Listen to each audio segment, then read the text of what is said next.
No, still not coming on the machine.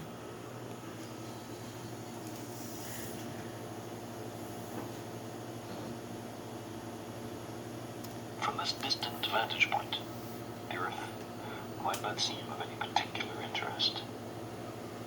But for us, it's different. Consider again that dot. That's here.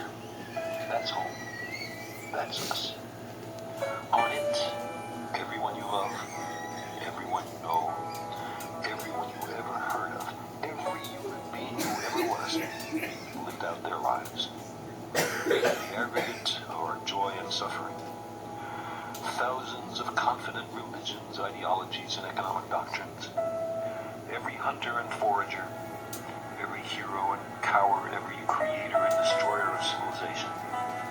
Every king and peasant, every young couple in love, every mother and father, hopeful child, inventor and explorer, every teacher of morals, every corrupt politician, every superstar, every supreme leader, every saint and sinner in the history of our species lived there, on a mote of dust, suspended Move your hand. in a sunbeam. The Earth. What class is this?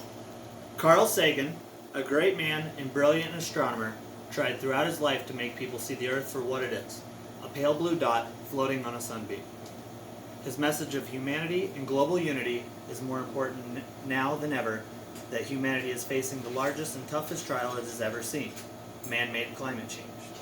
While we know that the climate naturally goes through warming and cooling cycles, we can use fossil and sediment data to look back in time and realize that the warming we're currently experiencing is unlike any period in history. This warming threatens the very existence of life on Earth, and if not combated, this will present new and unimaginable difficulties for future generations. So, how did we get here? Humanity has always found ways to use the environment for our benefit. Throughout history, we bred wild plants and animals into the varieties we have today. We use dirt and stone to build our homes and tools. We use nature as a weapon, making spears and arrows to take down prey. Over time, our tools became more sophisticated, and we were able to use more and more of nature to our benefit. We found that some rocks can be burned, creating heat. This is where it begins. In 1712, the first practical steam engine is invented by Thomas Newcomen. This invention set off a series of industrial revolutions across Europe and North America. Steam was made by burning coal. As time went on, new inventions were made that required the use of different fossil fuels to power them. Innovation after innovation, progress seemed to grow at an exponential rate.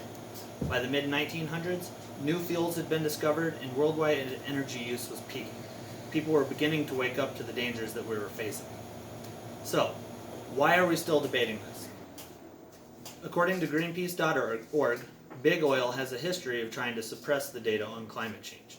They report that two different research papers, one by Exxon in 1957 and one by the American Petroleum Institute in 1968, showed an understanding of the future effects of burning carbon-based fuels.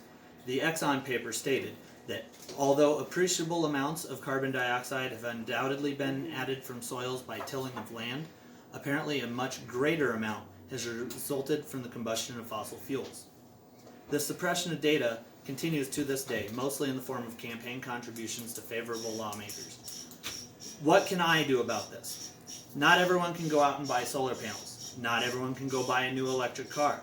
But they can take small steps towards positive trends. The easiest way to do this is by altering your diet. The best way to make an impact this way is to reduce your meat consumption. According to the World Resources Institute, if beef were an independent nation, they would be the third largest producer of greenhouse gases.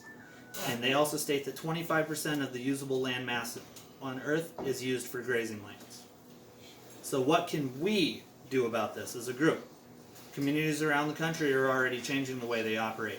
Many are converting city vehicles such as buses, employee vehicles, and construction vehicles to electric or lower emission fuels. According to Bloomberg.com, cities are also moving to renewable sources of electricity. Paris and San Francisco are examples, as both have vowed to go 100% renewable. They are both currently at 35 and 60% renewable, respectively. This brings it to what will we do? This is difficult, as our modern world relies heavily on the things causing the damage. I personally am reducing the amount of meat in my diet and making conscious choices about the products I buy and their impact. What is being done now globally? In 2016, nations worldwide entered into the Paris Climate Accord. This was the first time that humanity as a whole acknowledged the disaster we face. Only 2 countries held out of the original agreement, Syria and Nicaragua. In 2007, President Donald Trump withdrew the United States out of the accord, although many cities and states in America vowed to follow through on the commitments. This move was a blow to the accord and to America's standing as an international leader. So as we move forward, let us keep in mind the future. Our pale blue dot is the only dot we have. There is no plan B. Let us act now so we can give future people the same opportunities the earth gave us. Any questions? Cash out. Cash me out. Right now. Oh, they're coal miners.